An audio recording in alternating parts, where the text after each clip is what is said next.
Welcome back to Cycle Wisdom, where we empower women to restore natural menstrual cycles to improve health and promote fertility. I'm your host, Dr. Monica Minger, and I'm so glad you're listening today. On today's episode, we're going to talk about something that has been on my mind recently, especially around the holiday time. However, this topic really applies for any time of the year. We're going to talk about the importance of being sensitive and tactful when discussing topics like fertility and family size. Now, as a background to this conversation, please remember that estimates are that about 1 in 6 women is dealing with infertility, and up to 30% of pregnancies can end in miscarriage. You never know when the person you are talking to may be one of those individuals. Now, when we're all around each other at the holidays, it's natural to be curious about each other's lives. But here's the deal. Some topics can be very touchy, like fertility or growing your family size, having more kids, or deciding when you're done. Now, it might seem harmless to ask questions or make comments about someone's baby-making plans, but this may trigger a real emotional roller coaster for some people. You never know what someone might be going through in regards to their fertility journey, and your words can have a significant impact on their emotional well-being. Now, this applies both to people that already have children, as well as those who do not yet have children. Remember, everyone's journey is unique, and there are countless reasons why someone may choose to delay starting a family or decide to have more children.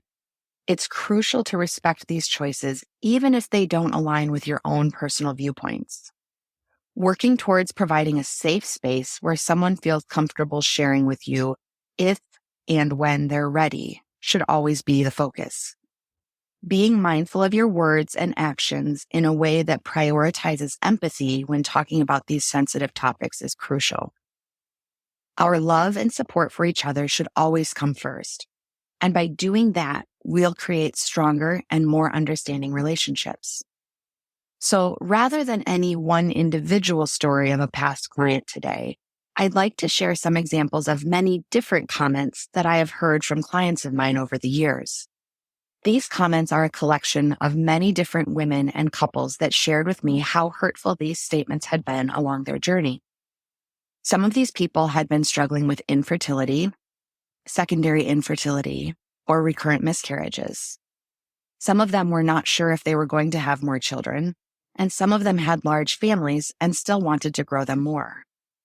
Now, there are many variations of these comments, and I would just encourage you to have an open mind in hearing this list.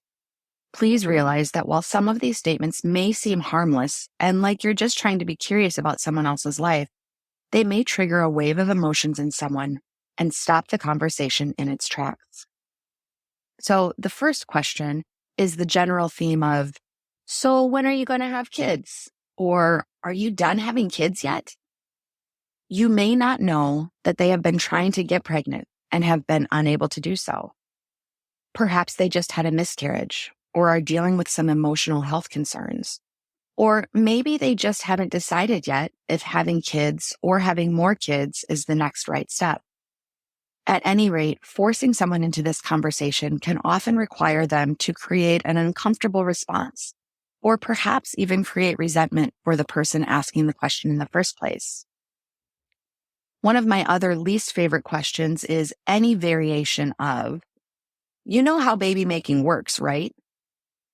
While trying to be funny or cute, this can project insensitivity to what may be a very complex situation. Getting pregnant or having a child is different for everyone. And while it may be very simple and straightforward for some people, others may navigate many challenges and require multiple different levels of medical intervention in order to grow their family size.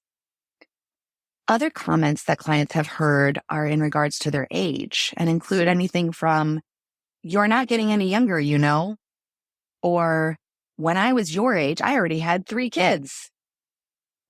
First of all, these statements are definitely not helpful since we are all getting older all the time, and it's not a factor we can change.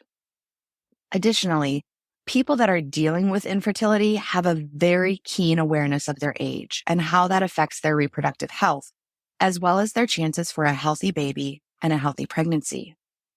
One of the most common questions that clients ask me involves some discussion of their age and whether or not they are too old to get pregnant. So they definitely have an awareness of their age. Sometimes friends who have children can be exasperated with their own kids and make statements like, you're so lucky you don't have kids. You can do whatever you want. Or, it must be nice to have so much free time and money that you aren't wasting on kids. I can guarantee you that if the people on the receiving end of those comments are wanting to have children, that is definitely one of the last things they need to hear. They would love to have children at just about any cost of time or money.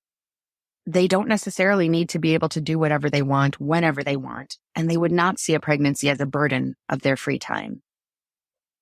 Another variation of comments that may seem harmless is, well, maybe you're just not meant to be parents, or maybe God has other plans for you. While some people may find this comforting within the context of a deeper conversation, everyone I have worked with who is dealing with infertility has already thought this at some point in time. Some of them have these thoughts early in their struggles with fertility, while others never give up hope of being a parent in some way. Either way, you never know where someone is along their path of seeking answers, and these statements may not be welcomed at their particular point in their journey. Another question we hear is, stress can affect fertility. Have you tried relaxing more? Of course, just about everybody who doesn't live under a rock knows that stress affects fertility.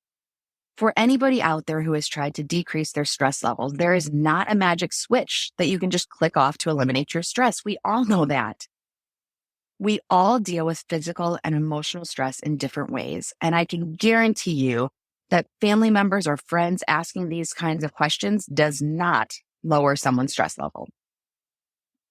The final set of insensitive comments from my clients I'll share today is, well, have you thought about adoption? Or, I know someone who adopted kids and then they got pregnant. I can guarantee you that people that are going through the infertility process have most certainly considered adoption as a way to grow their family. They may have looked into it and discovered the reality that there can be an immense amount of time and money and heartache that can occur along that journey. The adoption process isn't for everybody, and assuming that's an easy answer to a complex situation is misguided.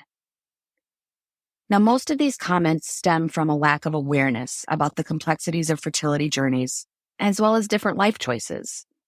Instead, I would offer sensitivity and empathy as crucial when discussing such personal matters. What I know is that the emotional well-being of someone that is going through infertility is already quite fragile. Being faced with these additional conversations, especially in the setting of an already increased stressful time around the holidays, or seeing other family members that have children, can create another layer of emotions. Now, if you are someone who is on the receiving end of these comments, I would offer some suggestions for ways to respond that range from thought-provoking to snarky. Depending upon how you're feeling about the conversation, feel free to use any of these responses appropriately. I personally give you permission to just say, I'm not open to that conversation right now, or I prefer not to talk about personal matters. This is not being rude. It's just being direct and setting a boundary that helps keep you from entering into a conversation that you aren't wanting to pursue. Practice saying these things in the mirror until you can say it without feeling guilty about it. If you prefer to be a little more cheeky, you can always return their line of questioning by saying, well, why don't you tell me about your own personal and mental health struggles? How is your diabetes doing? What has your doctor recommended to you about your weight and your stress levels? Or for older family members who ask if you're done having kids yet, you can just say, I'm not sure. Are you done having kids yet?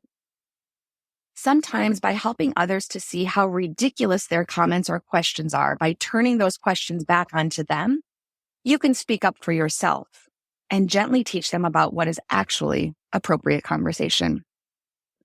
So I'd like to offer some alternative comments for those of you who have family members who you either know or suspect are dealing with infertility. These comments offer support and encouragement in a more open and empathetic tone. It may be something as simple as, I'm here for you, no matter what you're going through. Or, I can't imagine how challenging this might be for you. Other comments may be, I'm sending you positive thoughts or prayers or energy during this time. Let me know if there's anything specific I can do to support you. If someone has opened up a bit more in regards to their struggles with infertility, rather than trying to insert your own opinions or life stories, you could say, your journey is unique, and I respect and honor the path you're on. Let me know how I can be a positive part of it. And probably one of my favorite responses that you can share with people is, it's okay to not have all the answers right now, but I'm here to support you as you figure things out. Remember that active listening, empathy, and offering support without judgment are really important elements when having conversations about these sensitive topics. The significance of being somebody who's there and not being pushy about getting your own questions answered or pushing your own agenda is incredibly important. Realize that everyone's journey is unique along this path to parenthood, or perhaps choosing not to be a parent. Remember that everybody's story is different than your own, so trying to share comparison stories can be challenging and even unwelcome. Even though you are meaning well, really the best plan of action is to just remain open and non-judgmental, being a safe place to be a listening ear. Try to meet people where they are as far as their willingness or readiness to talk. Everybody is different, and there are some people who are really vocal about their fertility struggles, and there are some people who don't really discuss it beyond their spouse and maybe their doctor. This doesn't mean that there's anything wrong one way or another. It's just that everybody processes things a little bit differently. Trying to be mindful of those differences and respect those differences can really be the bonds that unite us and keep the good conversations going. I would love for you to share this episode with your friends or family members as a way to help bring awareness to this important topic. Whether these conversations happen around the holiday time or honestly any time we are gathered with our loved ones, realize that everybody's path, everybody's journey is a little bit different. And certainly, if it's appropriate for the conversation, I would love for you to share my information with your family member, and we can start from a place of working together to get some answers to any medical issues they may be experiencing.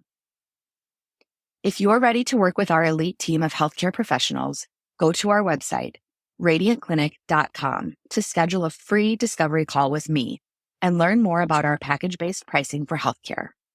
We customize your treatment plan and include options to access a hormone coach, fertility awareness charting experts, a registered dietitian, a fertility acupuncture specialist, a health coach, and of course, all the medical care you need from me as a board-certified physician. We are currently able to see people for in-person appointments in the Cedar Rapids, Iowa area, or can arrange for a telehealth visit if you live in the state of Iowa. Thank you so much for listening to this episode. Please share this podcast with someone in your life who would benefit from our services. Remember to subscribe to this podcast for more empowering content. I sincerely appreciate your support, and I look forward to sharing more with you on our next episode of Cycle Wisdom.